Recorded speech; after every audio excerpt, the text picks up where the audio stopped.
Joining us now, David Malpass, former World Bank president, a former Treasury undersecretary. He's now with Purdue University's Mitch Daniels School of Business. A debt limit law, good to see you, David, a debt limit law that protects the public from big government and encourages private sector growth is possible. What does it look like? How would it work?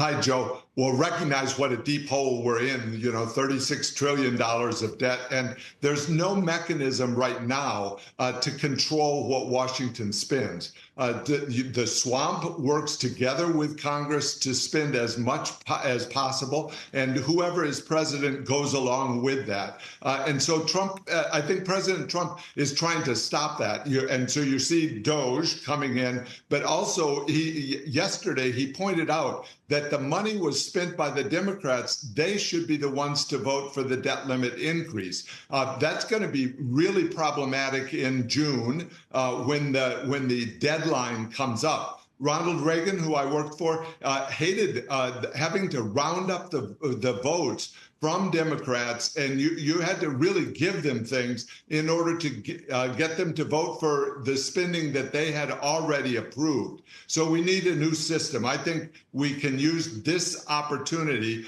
to rewrite and create a debt limit that actually constrains Washington so that it can't keep spending like drunken sailors. Rand Paul did that recent report, $1 trillion of waste that he identified. Biden is leaving the cupboard bare. That's where we are right now. We know that we always raise it because it's in hindsight and they've already spent the money. So I think Trump recently said, why even have it, or just get rid of it? But then on the other hand, you've just mentioned that both sides use it to try to extract things. Simplistically, you'd say Democrats won't raise it unless they get more spending that they want, and Republicans don't want to raise it unless they get less spending. But that's too simplistic. They both like to spend. Yes, and when you cut a deal one time to avoid default, it doesn't last very long. So I think what we need is a repeatable process, whether you call that rescissions or you call that impoundment or you call that a list. And DOGE could do this by putting out a long list of things where the public would cheer. But it needs to be repeatable, like landing a booster rocket on chopsticks when it comes back from outer space. You want to do it over and over again, and when you do that, people across the country and I think around the world would cheer. Imagine the acclaim that would come from outside the U.S. if the U.S. government stopped spending all the money in the world, which is what it's doing right now. How does it work? I still don't understand how does the debt limit and reforming the way that works, what are you proposing?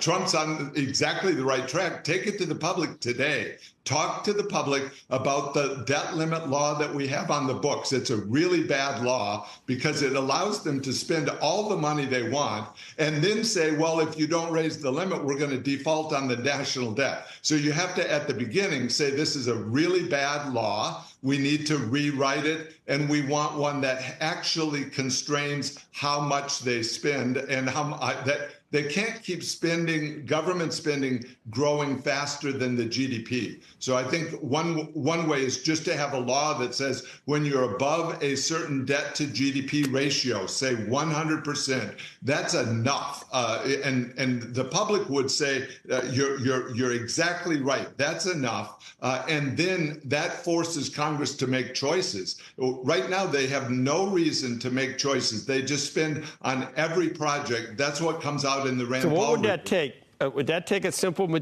Okay, so someone writes a law. Could it get through the House with a narrow margin? How would it work to change that? What would be necessary? You have to advertise and bring the public on board early because some Republican members say they won't vote for any debt increase ever. And so they're just going to be a no vote. You have to persuade them that this is going to make the country better by actually limiting Washington. Fiscal conservatives, I think, have to be the core of changing the law. One way you might be able to do it is to say, look, In June, we're going to extend the existing debt limit while we negotiate a stronger limit that actually drains the swamp. I didn't say it's going to be easy. It takes months and months of discussion and negotiation and bringing in the public to say that we want to do this in order to restrain Washington. I think there should be penalties on Washington when we're above the debt limit. That means no raises for senior government officials so that they actually have skin in the game when they're spending money.